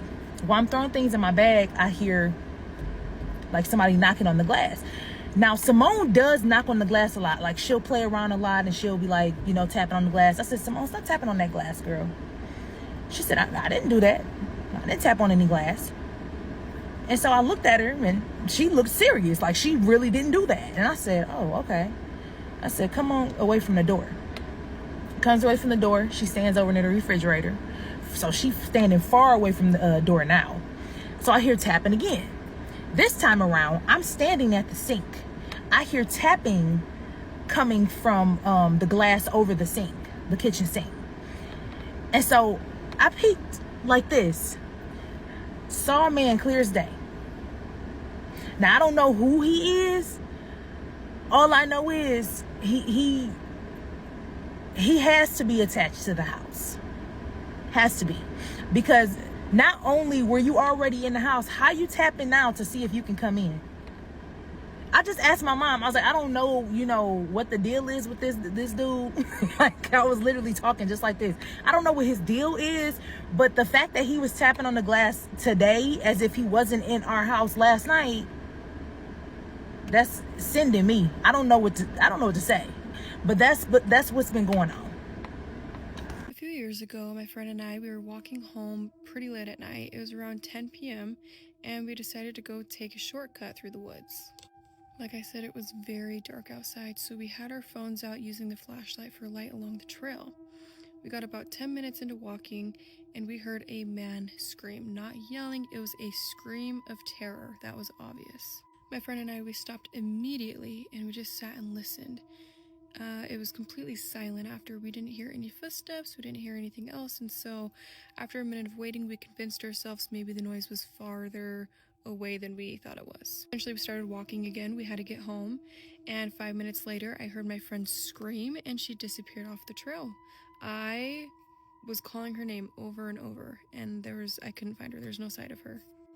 I hear a cry somewhere like below me, and it's so dark I can't see. Eventually, after what feels like forever, I find her at the bottom of this very steep hill, so I started to run towards her. I wound up tripping over something that felt large, and I fell down the rest of the hill. I looked back to see what the heck it was, and it was a very large bag, like 6 foot long bag. I thought maybe it was just a bunch of trash that was dumped in the woods, but as I got closer, I noticed that there was a dark liquid coming out from underneath the bag. My friend, she just sat there pointing at it, shocked. I wasn't processing very well what the heck I was looking at because I think I was in shock as well, but we immediately called the police to come out, and as we were on the phone with them, you could hear metal hitting something out in the woods, like metal dragging across a rock or something, and it sounded like it was getting closer and closer. We weren't about to wait around to find out what the heck that was, so we got up and we ran all the way home. And then later that night, the police showed up at our house and they let us know that it was a body that was found in that bag in the woods. As if that wasn't bad enough, this is the part that freaks me out the most. The police also found pictures of my friend and I running through the woods that night, taken by the suspect. We have not been back to that area of the woods since. Let's talk about one of the internet's most famous Ouija board demons, Zozo. The demonic entity known as Zozo originated on the internet around the early 2000s. Zozo is a malicious entity who comes through and communicates mainly via Ouija board. People who claim to have encountered Zozo while using a Ouija board say that he makes himself known by spelling out his name repeatedly or by moving the planchette extremely fast in figure-8 motions. A lot of people who claim to have encountered Zozo while playing with a Ouija board also mention that sometimes he starts off pretending to be somebody else. For example, he'll pretend to be a little boy or a little girl who passed away tragically in order to pull you in and gain your trust. And once he's gained your trust, then he shows his true form. Now, the reason that Zozo became so popular on the internet is because of a man named Darren Evans. According to Darren, back in the early 2000s, he was using a Ouija board with his girlfriend, and they were both taking it not very seriously until they noticed the planchette started moving very weirdly. At first, he started to blame his girlfriend, and his girlfriend started to blame him for moving it until the planchette started to move extremely aggressively. Darren asked, "What do you want?" and it started to spell out very violent and aggressive messages threatening to harm him and his family. After this, Darren reported having frequent nightmares, things would move around on their own in his house, and his daughter started seeing an imaginary friend that was scaring her. Throughout the years, he continued having experiences with Zozo, and it even led him to write a book called The Zozo Phenomenon. Ever since then, people have come forward and said that they had also experienced Zozo while playing with a Ouija board. But this is one of those internet legends that's a pretty even divide where some people believe it and some simply don't. Whether it's real or not, we can't deny that the stories and the videos are super creepy. And I have one video in particular that I remember seeing when I was about 13 and it really freaked me out. So of course, I'm gonna show you. Okay. What is your name? Ooh. Wow. What is the deal with these swirly things? His name is 8. Z O Z O Z O. Okay. Is your name Zozo?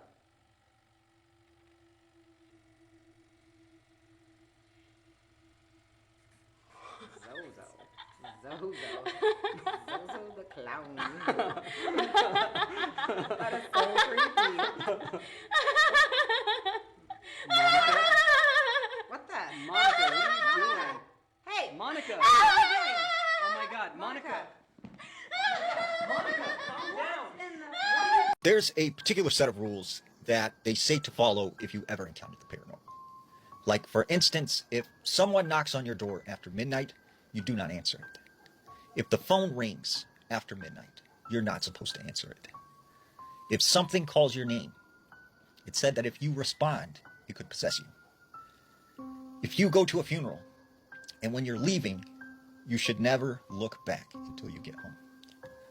If you were in a cemetery, and you should never step on the gravestones or in front of them. Also, if you're at a cemetery, when you drive past the cemetery gates, you should hold your breath. And when you leave a cemetery, always check your back seat. Now, when you're at home, you should never have a mirror facing the back. And you should never have two mirrors facing each other. It's also said that you should never, ever name a spirit in your home. You should never try and communicate with it, and you should never acknowledge it. So what do you think? What rules have you heard to protect yourself or keep yourself safe from the paranormal? You need to hear this creepy story that was submitted to me. This story was submitted to me by a girl named Allison. When I was 19, I worked the night shift as a nurse's aide at a long-term care facility. It was just me and the dementia wing that night, and I honestly didn't mind. The nights were usually quiet besides a few rings here and there, usually for help to the bathroom or meds. Plus, it gave me time to work on my schoolwork for college. This night was going just as any other. A resident's bell rang at 2:55 a.m. When I went in her room, I asked her what she needed, and she yelled that there was a man in her bathroom and that he wouldn't leave, so I needed to get him out. I figured it was another resident, so I walked in the bathroom to take them back to their room, but there was no one in there. I came out of the bathroom and reassured her that he was gone, but asked her what the man looked like, and she said he was a tall black figure with no face. It's not unusual for people with dementia to see things that aren't there. Once I got her settled and back in bed, I went back to the nurse's station and was finishing up some charts when about 10 minutes later, another bell rang from down the hall. This resident would ask to use the bathroom frequently at night, so I went in and asked if he needed to use the bathroom. He was staring into the corner of his room, terrified, and said, "There's a man in the corner, get him out." At this point, I was freaked out. I turned the light on, and there was no one there. Again, I got the resident settled down and back to bed. Before I even reached the nurse's station, another bell was ringing from the other side of the wing. I go into the room, and as I go to ask the resident how I can help, I notice she wasn't in her bed. Suddenly, someone came up to the side of me, out of the shadows, and I almost jumped out of my skin. The resident grabbed my arm and whispered in my ear, "There's a man in the corner watching me." I didn't ask her any questions. I simply said out loud to whatever was in there, "You need to leave. You are not welcome here." Growing up, my grandma would tell us kids, if a spirit was bothering you, you need to tell them to leave you alone and that they are not welcome. So that's what I did. There were no disturbances again for the rest of the night. Out of all the experiences I had there, that one freaked me out the most. That story was absolutely terrifying. That definitely would have been my last night on the job. But as always, I would love to hear your guys' thoughts in the comments below. And of course, if you have a story that you would like me to share, feel free to DM me. So this is the story that literally started it all. This is the reason why I talk about all the crazy things that I talk about on here. When I was about 6 to 7 years old, my grandmother sent me to the store to buy some butter. I grew up in Colombia. In Colombia, you can just go to the corner store and get either a full stick of butter or like a half a stick of butter. This was on a Saturday, which is extremely important to the story. As I'm making my way over to the corner store, I run into one of my friends from school. We start talking and chatting. Mind you, I'm like 6 or 7. He asked if he can follow me the rest of the way to the store. I told him of course. So we're just talking, laughing, just acting like your average, little kids. We get to the corner store, I get the butter. He walks me back. As he's walking me back, we get to a certain point where he tells me that he can no longer follow. I don't think anything of it, and I continue on home and go on about my day. The next morning, Sunday, my grandma wakes me up and tells me that one of my friends from school had been unalived. I asked her who, and she tells me that it's that same little boy that I had run into the day before. She tells me that he had gone missing on Friday and his body was found Sunday, but that he had been already gone since like Friday night. I tell her that's impossible, being that I just saw him the day before. I mean, my grandma is open to all of these things, so she believed me that I did in fact see him, but who I saw was clearly not him in the physical form. But to this day, there's not a day that goes by that I don't think about it. Like, me seeing him was so clear and was literally like me being around just another person. And the fact that he was already gone, it just completely blows my mind.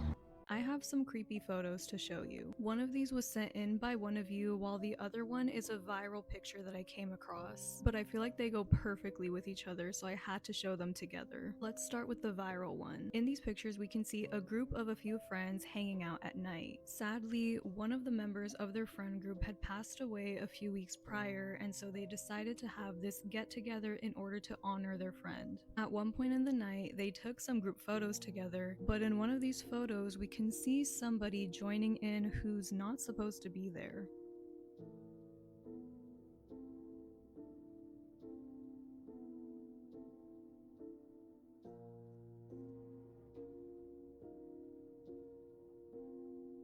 Back in 2021, my family and I used to go camping in the middle of nowhere, sort of in the mountains. There was one night where we kept hearing weird sounds, like somebody was throwing tiny rocks at our campsite, but we ignored it. Eventually, my siblings and I decided to follow the sounds and see what was causing it. I was taking pictures for a while when I suddenly felt a rock land right next to my feet, and I remember it being very hot. Later, when we got home, I looked back at the photos and saw this.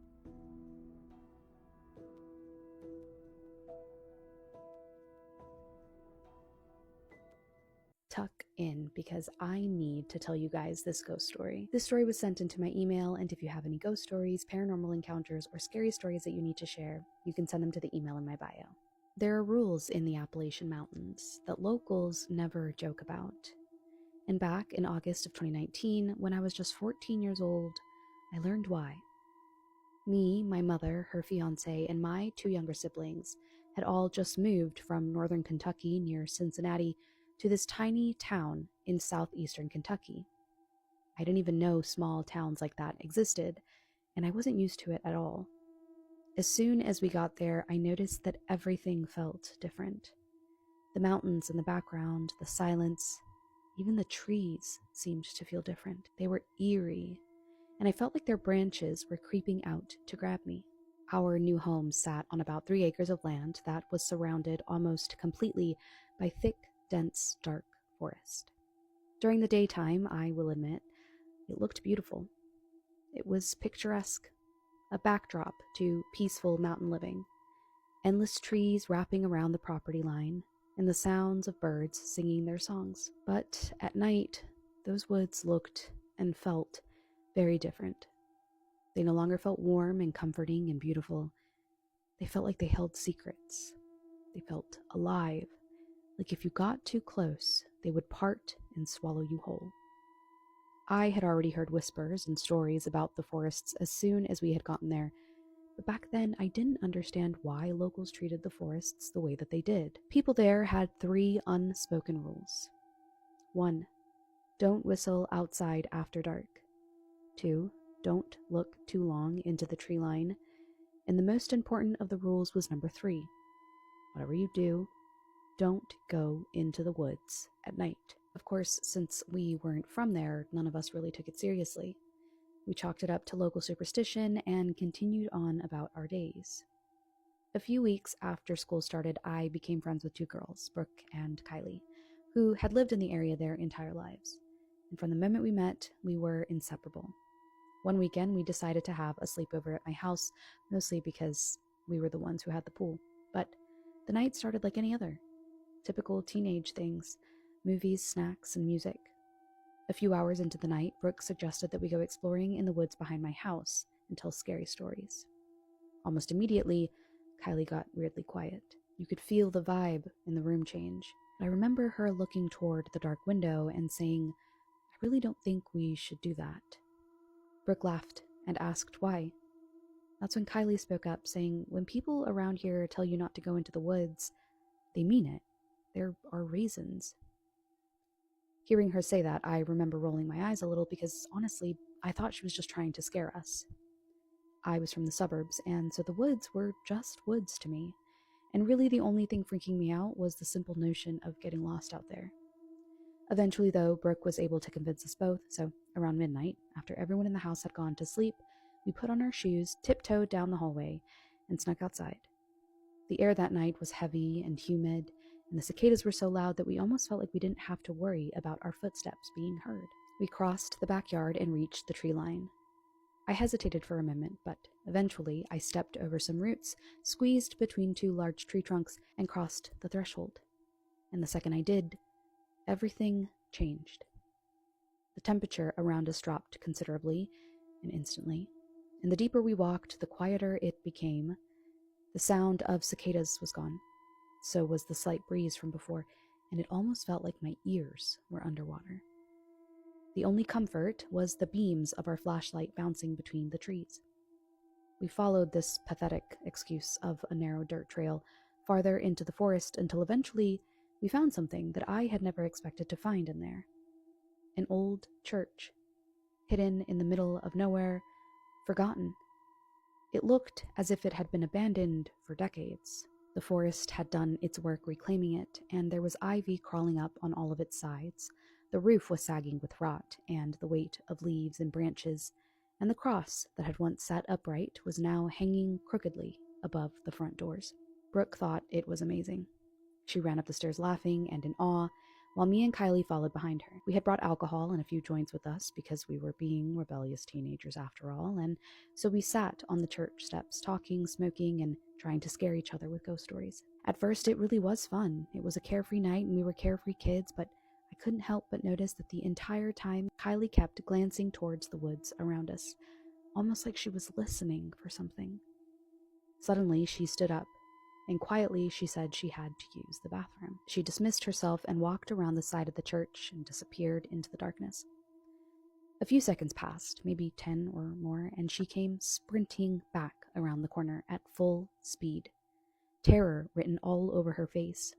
She was drained of color, panting heavily, and was clearly panicked. Before either of us could ask what happened, she grabbed Brooke by the arm and whispered, "Go. Now." Brooke laughed nervously and started to ask Kylie what had happened, but Kylie cut her off immediately. "No questions, just run." Something about her voice made my nerves peak and my heart rate kick into top gear. Faster than I would have previously thought possible, we grabbed our stuff and ran into the woods, no more questions asked. While we were running, I started to understand. I started to feel it. Something was moving around us in the trees. Following. Hunting. I remember hearing branches snapping somewhere off in the darkness beside us while we ran, and whatever was out there was fast. By the time we reached the house, all three of us were completely panicked. We slammed the doors shut and locked every single one. Kylie immediately started covering windows with blankets and towels, and when I finally heaved in enough breaths to catch one, I yelled, "What did you see?" She just kept shaking her head, working on her task with trembling hands.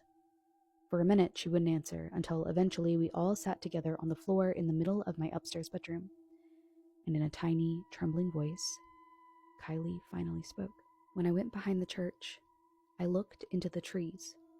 She paused for a second, and there were eyes looking back at me. The room went silent while we waited for her to continue.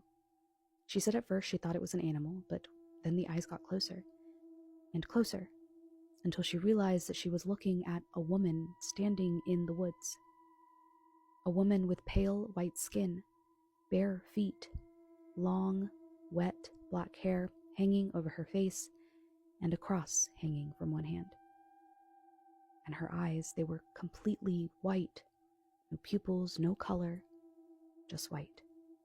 At that point, Brooke started trying to rationalize it, trying to find some sort of logical explanation as to what could have possibly been out there with us, saying maybe it was someone messing with us, a prank, but before any of us could say anything else, tap. A soft knock hit my bedroom window. Every one of us froze, and I swear I could hear all of our hearts knocking wildly in our chests. There was no possible way someone was tapping on my window right now. My room was on the second floor. There was no balcony, no ladder, nothing outside the window except a straight drop to the ground. 2 more taps, and then the tap on the glass turned into a painfully slow, soft scrape. And that was enough. We ran downstairs and huddled together on the couch in the living room. Most of the windows were covered now, except one in the kitchen that we forgot, and eventually Brooke worked up the courage to peek through the kitchen window. And the second she looked outside, she screamed. She slammed the curtain shut and stumbled backwards, crying, "I saw her. I saw her." After a few minutes, she explained that she saw the same woman standing right at the edge of the property line, completely motionless, staring directly at the house, at the window, the one Brooke had peeked out of. Exhaustion eventually won out fear, and we fell asleep. The next morning, when I woke up trying to convince myself that the night before hadn't happened, I let my dog out the front door. And sitting on the porch was the bottle of Malibu we accidentally left behind at the church, covered in mud, like something had dragged it all the way through the woods to return it. "I'm calling to inform you." I picked up the phone. "Hello?" He said, "Hi, is this Eve?" "Speaking." He said, "Hey, I'm sorry for calling so late. It's just that, I know your sister." And I say, is Anna okay? And they say, no, I mean, the other, I go to community college with Sarah. "Oh, okay. I asked, whereabouts are you?" They said, Chicago. Chicago? He said, I'm guessing from your reaction that Sarah's always been a lone wolf kind of character. So I confirmed, yeah, no, you could say that. But it's nice to hear that she has friends over there. Can I ask what this is about?" They answered, "Well, I'm calling to see if you've been in touch with Sarah lately." I said, no, she kind of broke off contact a while ago. I always told her, if she wanted to, I haven't changed my number or anything just in case, but I am assuming that she probably has. He said, "I'm sorry, that does sound like Sarah. Well, I'm sorry to be the one to tell you this, but Sarah's been reported missing." "Missing? For how long?" He said, almost 3 days. 3 days? Okay, I mean, what's happening? Are people looking for her? And I said, well, that's the thing. I don't think they are. I mean, you know how she likes to keep to herself, so she didn't really have any close friends, and she was always sort of prone to absences. So, you know, it's almost like no one's really even noticed, and I've told the police, but they don't really look into it. But that's, you know, she's always been a little antisocial. That doesn't mean that they can... Listen, can you tell me what your campus is? I can fly over tonight and I'll be there in the morning. They said, sure, it's Westgate campus. I was just calling to let you know, but it's really great to hear someone actually take this seriously. I said, no, of course. Thank you so much for telling me. I appreciate it. They responded, no, honestly, I should be thanking you. I've done this a few times before, and it isn't fun if no one cares. I'm sorry, what do you mean? Hello? I live in the Hampton Roads area in Virginia. We're known to have the biggest naval base in the world. Everyone here knows at least one person who is in the military. I work in a PPV, public-private venture, and the one I work for is kind of like apartments for junior sailors that are stationed here. I've worked for this PPV for 10 years, and I started working as a porter before transferring over to working at the front desk. While I was a porter, my main duties were walking the property to make sure trash is picked up and also deep cleaning rooms once a resident has moved out for the next person to move in. The property is huge, and our main building has 6 floors. Each floor is assigned 2 porters and a maintenance tech. When I first started working at this place, I heard a few stories about some of the sailors unaliving themselves. One story told by my maintenance technician and her maintenance manager stood out to me. They were working overtime one weekend, and a former technician was leaving the 4th floor. He saw 2 residents, all of them heading towards the elevator near the parking garage. The maintenance shop is close to the parking garage. One of the residents said he had to go back to his room quickly, while the other decided to take the elevator down and wait for him. The former technician also realized that he needed to return to the 4th floor. The resident who had to go back to his room took the same elevator up. Meanwhile, the technician took the other elevator since the first one had left. When the former technician got off the elevator, he heard a loud boom. He went to see what happened, and as soon as he got near the short storage, he saw the resident who had gone back to his room. The resident had used a gun on himself, died from a self-inflicted gunshot wound. The technician called for help and quit his job immediately. Now, onto my personal story. My partner had the day off, and the maintenance technician I worked with called out that day. I happened to be working on the 4th floor at the time. For the most part, it was a normal work day, and to be honest, it was a slow day too. I was walking towards one of the elevator banks near the front of the building because we have a little mini Next downstairs, and I wanted to get a couple of drinks. As I mentioned before, our main building is pretty huge, and it's easy to get lost if you're new or unfamiliar with the layout. I encountered a new resident who had his map out and was still having trouble finding his way to the front of the building. Since I was heading in the same general direction, I told him to follow me. As we were walking to the elevators, I saw a person in dark clothing who appeared to have long hair.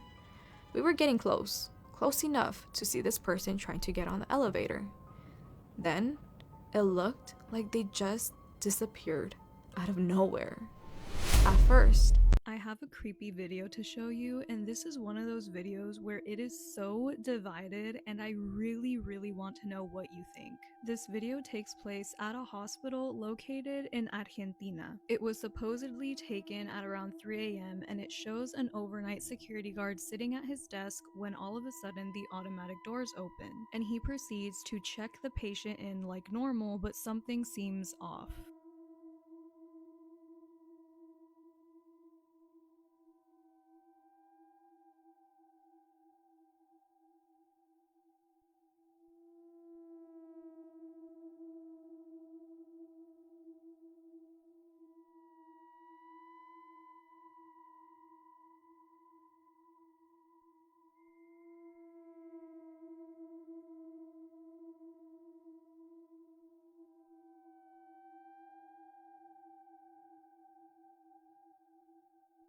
Clearly, there's nobody there. It's rumored that the patient he was checking in had passed away earlier that same day. The woman who he was checking in said that she just needed to retrieve something that she left in her room. This clip went extremely viral, with some people believing that it is 100% genuine paranormal footage and others believing it was probably just a prank. I think it seems genuine, but let me know what you think. Might have known the story of real-life boogeyman. This has to be the clearest example of karma to ever exist. So in 2018, a 51-year-old woman named Carol Shaw drove her car through a gate and onto a Little League field. In a heroic attempt to stop her, 68-year-old Douglas Parkhurst jumped in front of her car to try to close the gate. And although he was unsuccessful, he had pushed children out of harm's way and was able to hold her up long enough for the rest of the kids to get off the field to safety, so that thankfully no children were harmed that day. Now, as Carol was being arrested, Douglas had passed away before he reached the hospital. Although the motive for why she drove onto the field that day was never really revealed,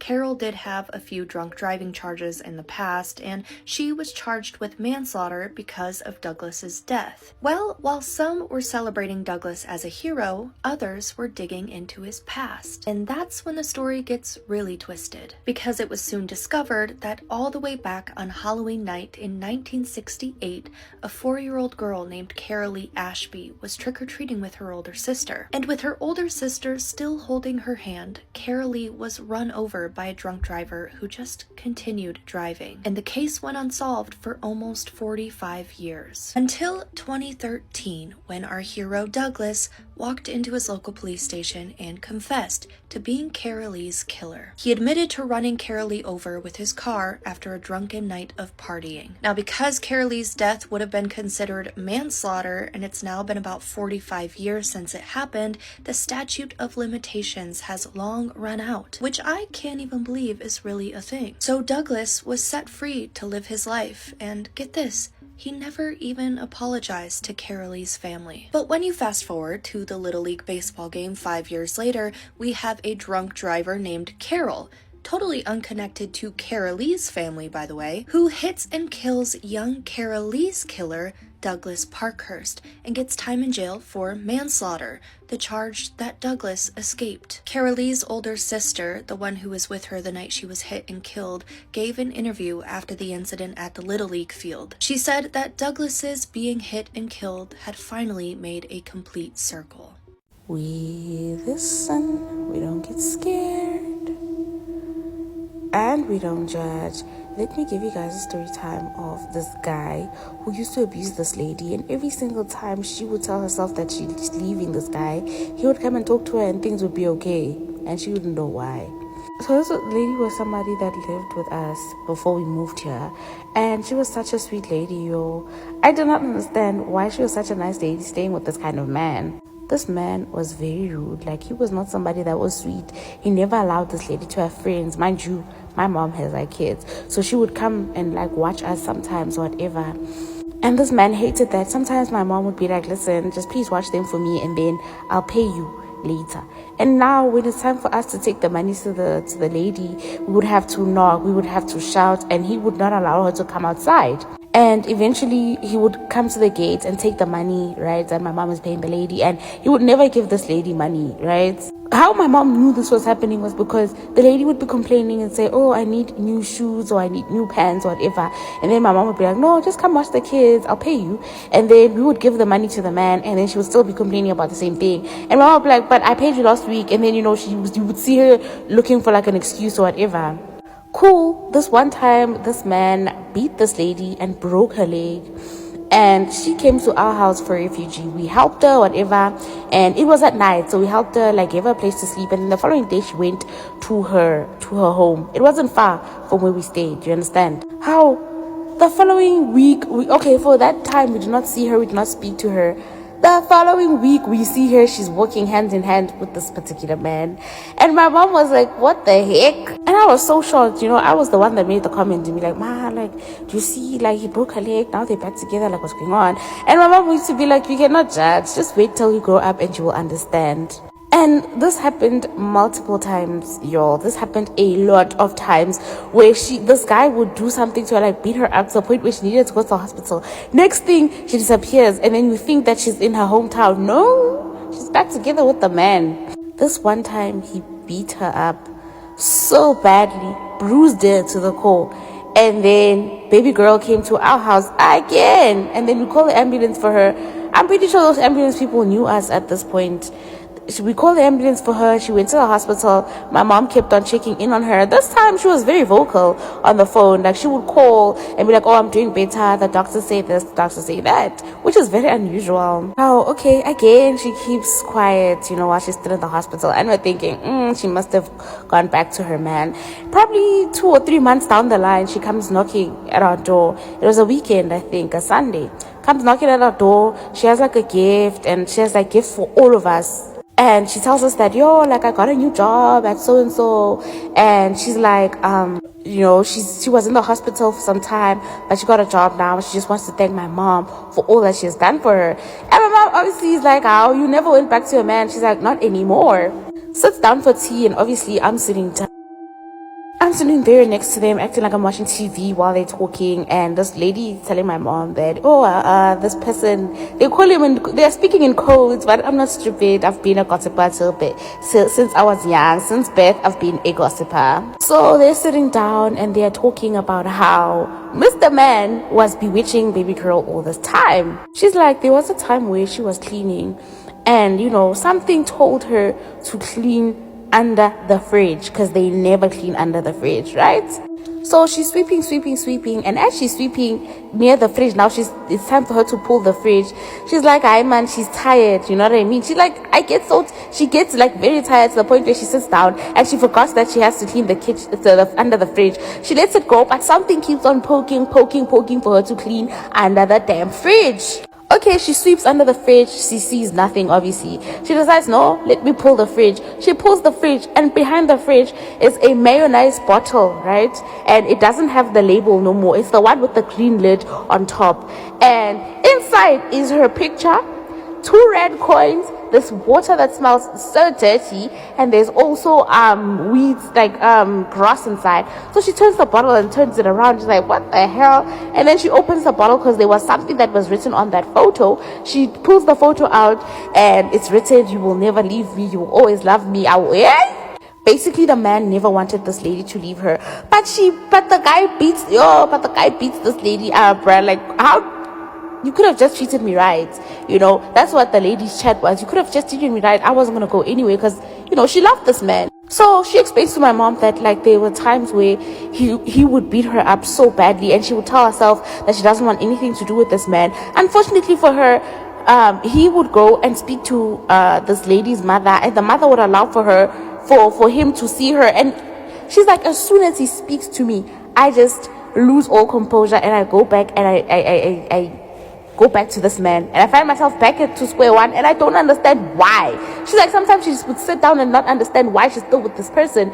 Every single time she tries to pack her bags and tell this man that she's leaving, he would just speak to her, and she would automatically just stay. So she realized that, no, let me, after finding that, she basically went wherever she went, and they told her exactly what she thought, that this person doesn't want you to leave them. They realized that you are a treasure to them, and they're like, no, if you leave, like, what's gonna happen to them? Like, they don't see you being happy with somebody else, even though they're treating you terribly at that. So they gave her stuff to, like, Dala or whatever, and then she's like, obviously the man found out that she saw the bottle or whatever, and the man tried to take her out of this world and send her to the heavens. So she's like, she felt really sick, and she was in the hospital for like a month or 2. Yeah, for like a month. She was in the ICU for a month, and then she stayed another month out of ICU, and that's when she left. And after that, she strengthened her prayers, she strengthened her relationship with ancestors and Arayhutas, and that's how she was basically able to leave. And now apparently the guy is with some other lady. Not now, but then when they were talking,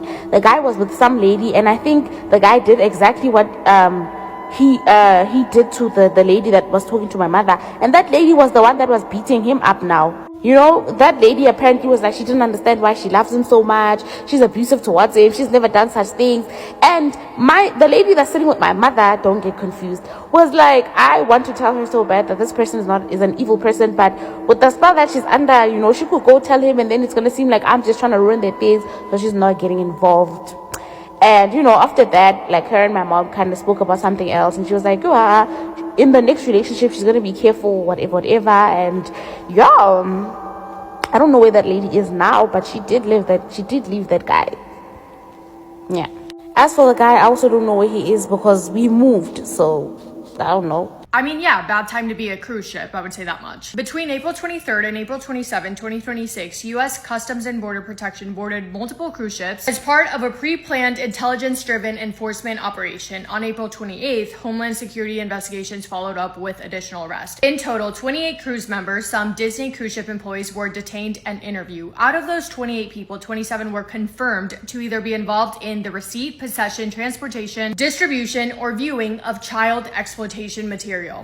Insane, right? A woman was a passenger on board on a Disney cruise ship and she was going about her day when she noticed that something was deeply disturbingly wrong. CBP agents were detaining several crew members still in their Disney uniforms, name tags still on. Quote, one of the employees in restraints was a head server who had been serving me and my family for the duration of my trip. We got to know him fairly well. He was actually serving us 45 minutes to an hour before he was in restraints. Families on board stood and watched, confused, nobody really saying what was going on. Nobody in any official capacity told them what was happening. And for nearly 2 weeks, it sounded like nobody would. But what was actually going on was a pre-planned operation to arrest those involved in a massive child SA material operation. The arrest targeted 28 individuals suspected to be involved based on information received from the National Center for Missing and Exploited Children. AKA, this wasn't random, it wasn't spontaneous, it was a coordinated, multiple agency operation built on evidence that had been gathered in advance. Federal investigators knew exactly who they were looking for before those ships ever docked. In total, 28 crew members arrested, 26 from the Philippines, 1 from Portugal, and 1 from Indonesia. At least 10 of the detained crew members were Disney cruise ship employees. 4 more were detained from a Holland American Line ship 2 days later on April 25th. The remaining ships have not been publicly named, but like I said, the operation went pretty much completely unexplained to the public for nearly 2 weeks. It was only when CBP released its full statement in early May 2026 that the real picture emerged, and by then, did they confirm that the individuals in custody would be charged and held awaiting trial? No. Actually, all 27 individuals found to be involved had their visas canceled and were sent back to their home countries. Let me just repeat that in case you missed it. 27 people confirmed by federal officers to have been involved in child exploitation material, put on planes and sent home. None of them were charged in a U.S. court. None of them are sitting in federal prison. Not a single one is awaiting charges or awaiting trial. An attorney by the name of Michael Winkleman was openly baffled when he spoke to reporters about this, saying that they could have been charged in U.S. courts, but instead they were just sent home. He called the situation, quote, actually quite unique. So whether or not they will face prosecution when they go back to their home countries is unclear, and whether anyone is even going to pursue that has not been confirmed. Disney spoke out about this in a statement that reads, quote, we have zero tolerance policy for this type of behavior and fully cooperated with law enforcement. While the majority of these individuals were not from our cruise line, those who were are no longer with the company, end quote.